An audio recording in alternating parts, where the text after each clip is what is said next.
বলেছিলাম যে একদল খেয়ে গিয়েছে আরেক দল খাওয়ার জন্য রেডি হয়ে আছে। তো কোন দল এটা নিয়ে কোনো কথা বললো না। আপনারা এটাকে নিজের গায়ে যে মাখালেন, এটা ঠিক হয়নি। আর এই জাতীয় বার্তা যখন আমরা দেই, তখন যদি আপনি বলেন যে পারলে রাজনীতিতে আসেন, পারলে দল করে দেখান, এটা হইল? তো যশোরের প্রোগ্রামের এক ভিডিওর পেছনে আমাদের কিছু দিনী ভাইরা 6 বছর আগের এক অডিও ব্যাকগ্রাউন্ডে জুড়ে দিয়ে বিভ্রান্তি ছড়ানোর জন্য সোশ্যাল মিডিয়াতে ছড়িয়ে দিয়েছে। তো তাদের প্রতি আমাদের কোনো রাগ নাই, ক্ষোভ নাই। তারা হয়তো দিনই তাকাদা থেকেই করেছে। বিশাল মাঠ, আমি তো বাংলাদেশের অলমোস্ট অধিকাংশ জেলায় গিয়েছি। এই এমসি কলেজের ময়দানের মতো মাঠ আমার চোখে আর পড়ে নাই বাংলাদেশ।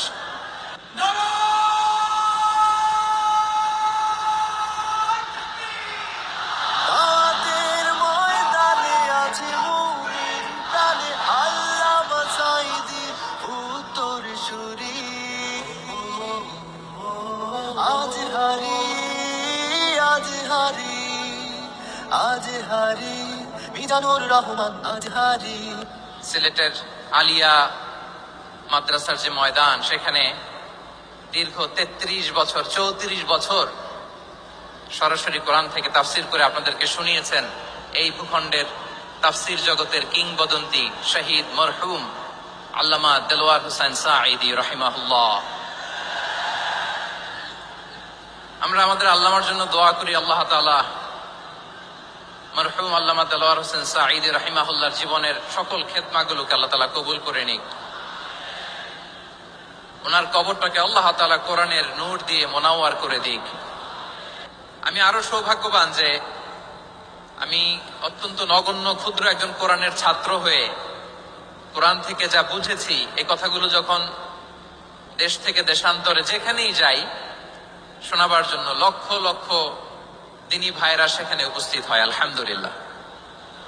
এবং যারা আসতে পারেন না, এরকম কোটি কোটি বনি আদম পরবর্তীতে সোশ্যাল মিডিয়ার কল্যাণে তারা কথাগুলো শোনেন, আলহামদুলিল্লাহ। আবার এমনও অনেক আছে যারা আমাদেরকে পছন্দ করেন না, তারাও ডায়েরি খাতা কলম নিয়ে, মোবাইল নিয়ে, ল্যাপটপ খুলে আমাদের আলোচনা শোনেন।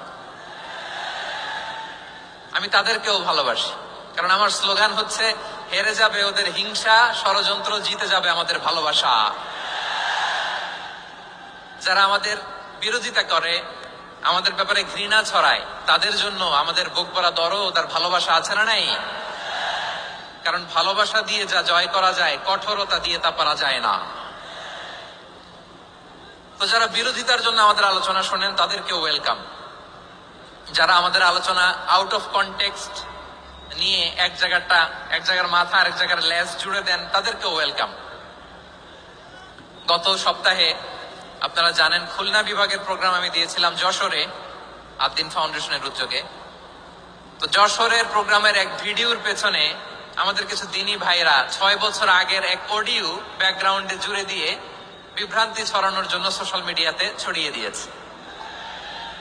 তো তাদের প্রতিও আমাদের কোনো রাগ নাই, ক্ষোভ নাই। তারা হয়তো দিনই তাকাদা থেকেই করেছে, কিন্তু তারা হয়তো বুঝতে পারে না এই যে রিসেন্ট আলোচনার ভিডিওর পেছনে 6 বছর আগের অডিও জুড়ে দেওয়া, এটাকে বাংলায় বলে প্রতারণা। কি বলে? প্রতারণা, ধোঁকাবাজি। এখনকার আলোচনার ভিডিও আর ব্যাকগ্রাউন্ডে এডিট করে লাগিয়েছে 6 বছর আগের অডিও। এটারে প্রতারণা বলে, ধোঁকাবাজি বলে। আর বিশ্বনবী বলেন, মান গাশশানা ফালাইসা মিন্না, the person who deceives us he is not among us. যে আমাদেরকে ধোঁকা দেয়, সে আমাদের অন্তর্ভুক্ত নয়। তো বিশ্বনবীর এই হাদিস তারা মনে রাখে না। তাই জন্য শুধু বিশ্বনবীর প্রতি সাল্লাল্লাহু আলাইহি ওয়াসাল্লামের প্রতি সেরেফ ভালোবাসা আপনাকে বাঁচাতে পারবে না যদি বিশ্বনবীর আদর্শ আপনি গ্রহণ না করেন। তার জলজান্ত প্রমাণ, আবু তালেব বিশ্বনবীকে অনেক ভালোবেসেছেন আলাইহিস সালাতু ওয়াসসালাম। পলিটিক্যাল শেল্টার, ফিনান্সিয়াল শেল্টার, সব ধরনের শেল্টার তিনি দিয়েছেন, কিন্তু বিশ্বনবীর আদর্শ মানেন নাই। মুক্তি মিলবে? হ্যাঁ, আওয়াজ করে বলেন, আবু তালেবের কি মুক্তি মিলবে? তাহলে সেরেফ ভালোবাসা আপনাকে বাঁচাতে পারবে। ভালোবাসার পাশাপাশি বিশ্বনবীর আদর্শকে মেনে নেওয়ার দরকার আছে না নাই? তো যারা এই সমস্ত কাজ করেন আমাদের ভাইয়েরা, তাদের জন্য আল্লাহ তাআলার কাছে আমরা হেদায়েতের দোয়া করি। প্রিয় ভাইয়েরা, আমি